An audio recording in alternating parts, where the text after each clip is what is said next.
Full-time na nga daw siya sa anak bayan. Tapos nung nalaman niya na nagsumbong ako sa PNP at saka sa school, ang sabi niya po sa akin, kalaban na daw po ako. Isipin ko daw wala na akong anak. Lumuhod ako sa anak ko. Sabi ko, kasi hindi pa ako, nagugulangan pa ako nun eh. Hindi ko naman alam yung mga ganyan. Sabi ko na, ayusin natin kung may problema ka sa akin, sa amin, ayusin natin. Sabi niya hindi. Kalaban na daw ako at magpo-full time na daw siya at ayaw na niyang mag-aral. March 10, lumayas po siya. Nag-iwan po siya ng sulat. Yung sulat po na iniwan niya sa akin. Parang masama-sama ko na tinurog po niya yung puso ko. To the point po na sinukat ko din yung pagkananay ko. Halos mag-commit po ako ng suicide. Kasi iniisip ko wala akong kwentang ina. May 15, may nakita po akong post sa Enlightened Pinoy na andun po siya, nasa harapan, may hawak na placard. Naawa ko sa kanya kasi nakachinelas lang siya, tapos ang dugyot-dugyot niya. Pag kinakausap po namin siya, lagi po siyang nagdadabog. Ibang-iba na po yung ugali niya kasi po dati. And then nung ano po, pagising ko po nung SONA po, June 22, sinabihan na po siya ng ama niya Sunday night na, huwag ka nang umating dyan sa mga sa ganyan kasi napapansin namin nag-iiba na ugali mo. Dapat kung may aatinan ka ganyan, pengi kami ng katibayan kung saan kayo pumunta or ano yung mga pinag-aaralan nyo. Walang pinapakita yung organization nyo na yan, hindi kita papayagan. Yun po ang sabi ko.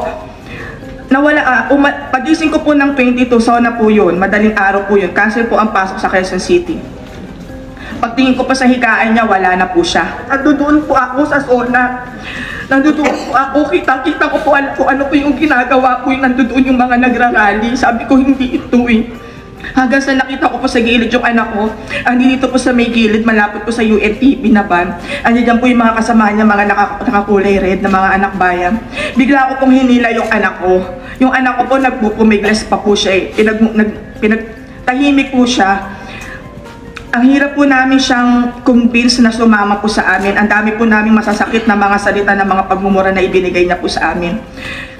Ito po yung katibayan na nandun po ako sa SONA. Nakuha po namin siya. Nakuha ko po siya. Ayaw niya po sa amin sumama. Ito po. Ito po yung papa niya. Pinangangaralan po namin siya. Tapos ito naman po, yung mga kasama niya po. Ayan po. Hindi ko po pinaharap na maging ganito yung anak ko kasi nag-iisa ko lang yan.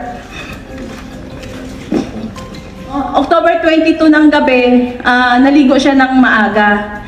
Tapos, parang iba po yung kilos niya kasi alam ko po hindi yan naliligo ng maaga kasi magdamag po yung gising eh. Hawak lang po niya yung cellphone, hawak niya yung laptop, hindi ko alam kung anong pinagagawa niya, anong mga tinatype niya. So, pagdating ng quarter to 5, nagising po ako. Una ko pa talagang tiningnan siya. So, pagising ko sa tinignan ko yung kwarto niya. So, wala na po siya. Ginising ko yung mga kapatid niya. Yung pangalawa ko, ginising ko. Sabi ko, saan si ate mo? Sabi niya, hindi ko alam, mama. So, ginising ko yung pangatlo ko. Tinanong ko sa kanya kung saan si ate mo. Sabi niya, hindi ko alam, mama. So, ang ginawa ko nung time na yun, umiyak na lang po kasi sobrang sakit. Sir, ang ano ko po bali, isang taon na po sir, wala kaming communication. Isang taon na pong mahigit hindi umuwi. Last pong uwi niya is May 7, as gabi. Umuwi din po kinabukasan ng umaga. Hindi na po siya umuwi muli. Hanggang sa ngayon sir.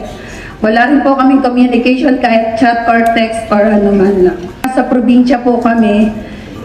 Lagay po ang loob namin ng anak namin ay safe at maganda po namang eskwelahan ng amin na pa-enrollan. Ang hindi lang namin alam na meron palang organisasyon na ganyan sa paaralan. hindi po namin alam kung bakit kailangan ng mga anak namin laging nasa rally. Ipinaglalaban kung anong meron sila.